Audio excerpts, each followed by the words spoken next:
It was a crisp autumn morning, one of those quiet ones where you can hear the rustle of leaves skimming along the sidewalk and the smell of fresh-cut grass still lingers in the air. Tyra Alicia Monroe, a woman who carried herself with calm precision, parked her silver sedan at the corner of a tree-lined street in a well-kept suburban neighborhood. She stepped out, a thick folder of legal files tucked neatly under her arm, and took a breath, savoring the stillness before what she thought would be an ordinary day. She didn't see the shadow rounding the corner until a sharp voice cut through that peace. "Is this your car?" The question wasn't really a question. It came like a challenge, dripping with disdain. Officer Brad Miller's boot struck the pavement as he closed the distance between them, his eyes scanning her from head to toe like she didn't belong. "Someone like you, in this neighborhood, driving this kind of car." His sneer deepened. Alicia turned her head, meeting his gaze without flinching. "I'm here on official business," she said, her voice steady but polite. "Official business." Miller scoffed, stepping closer, his breath laced with the bitter smell of coffee. "This car doesn't fit you, and neither does this neighborhood." Neighbors started peeking from behind curtains. A boy on a bike froze mid-pedal.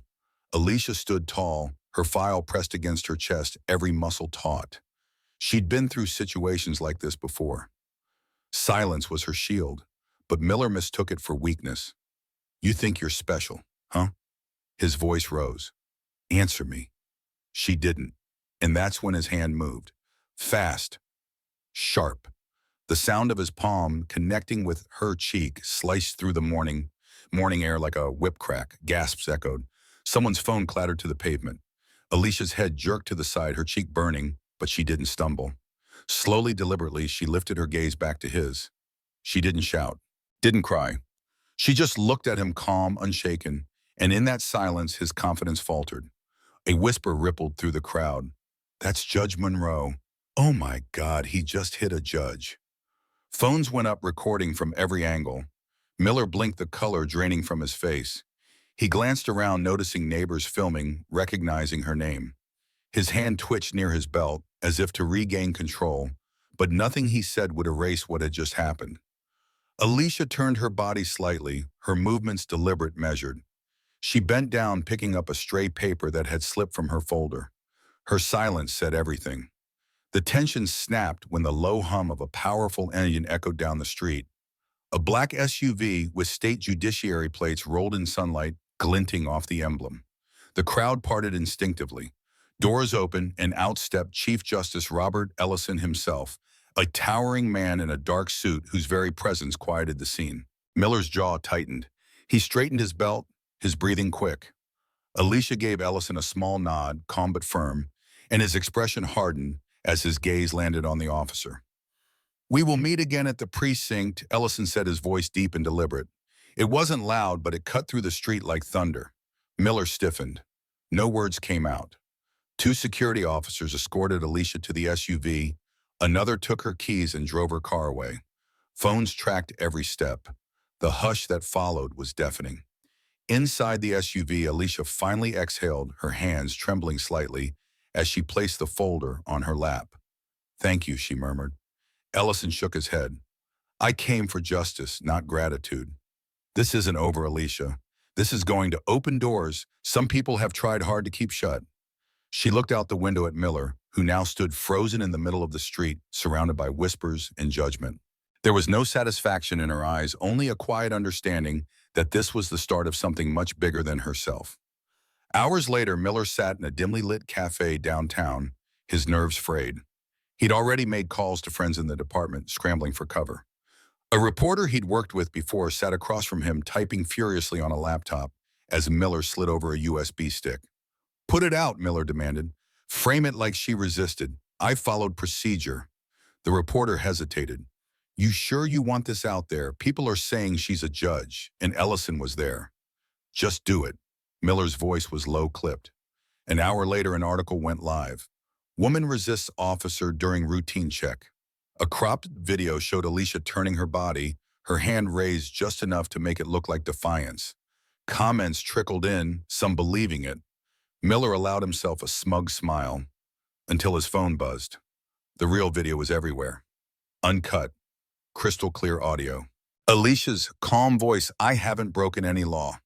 And then his slap echoed on every screen. Social media exploded. Hashtag Justice for Monroe trended. The edited clip was exposed as a cover-up attempt. Miller's smile vanished. That evening, Alicia returned home to a quiet house. She set down her keys ready to decompress when she noticed an envelope at her doorstep. No stamp, no name, just her address. She tore it open and read the scrawled handwriting. "Forget what happened today if you want to stay safe." Her chest tightened, but she didn't freeze. Moments later, her phone lit up with an unknown number. "Do not push this further." Another buzz. "It's best you stay silent." Alicia locked the door, walked to her kitchen counter, and laid the envelope flat. She took a deep breath and snapped photos of the note, forwarding them to a friend in the court's security division. "I think someone wants to scare me into silence," she wrote. The next text made her laugh, not from humor but disbelief. "Next time won't be so gentle." She stood in her dimly lit living room, the glow of her phone reflecting off her face. That mix of fear and fury was all too familiar. Memories of her father being pulled over for no reason, her mother being humiliated in a store because of her skin color, nights of overhearing, whispered conversations about moving neighborhoods. They all came rushing back, sharper than ever. She remembered being 12, sitting at a worn wooden desk, while her father leaned down, his eyes tired, but full of resolve. "You study hard, Alicia. You get strong. One day no one will ever dare humiliate you or this family again." Those words had built her like steel. They carried her through law school, late nights buried in case files, and the lonely climb to becoming a judge. And now here she was, proof that her father's words had come true, yet also proof that power doesn't always protect you from injustice. Her phone vibrated again. This time it wasn't a threat. It was a video link from a stranger. The caption read, "We've got your back, Judge." The video was from another neighbor, showing the slap in a perfect detail with multiple angles stitched together. Thousands had shared it already. People were outraged. This wasn't just about her anymore. By the next morning, Miller's name was plastered across headlines. Internal Affairs had opened an investigation. His attempt to spin the story collapsed under the weight of public outrage. He walked into the precinct that day, every step heavy, every stare from his colleagues cutting deep. The Chief Justice's words echoed in his head, "We will meet again." For Alicia, the fallout was only beginning. She woke up to dozens of messages from strangers sharing their own stories of police intimidation and profiling. News vans lined the street outside her home. Her mailbox overflowed with letters, some supportive, some hateful. She stepped outside head high even as cameras flashed. The same neighbors who had quietly filmed yesterday now waved at her with respect. She smiled softly, but her heart felt heavy. This wasn't victory. It was a battle scar, one she knew would follow her for years. Later that week, she sat in a conference room with Ellison and other senior officials. Evidence screens glowed around her, each showing Miller's actions, every angle, every second of his aggression. And yet she kept thinking about the note at her door, the text on her phone. "Do not let this break you," Ellison said firmly. "It won't," she replied. Alicia understood now more than ever that silence had power. Not the kind born of fear, but of strategy. She hadn't yelled back, hadn't fought physically yet. The truth had spoken louder than any words. The system would have to answer for itself now. And though she'd become the unwilling face of a movement, she felt ready. Because she wasn't just fighting for herself, she was fighting for every kid who ever watched their father be humiliated. Every mother who clutched her child's hand and walked away in shame. Every person who had been told they didn't belong. The story didn't end that day. In fact, it was only just beginning.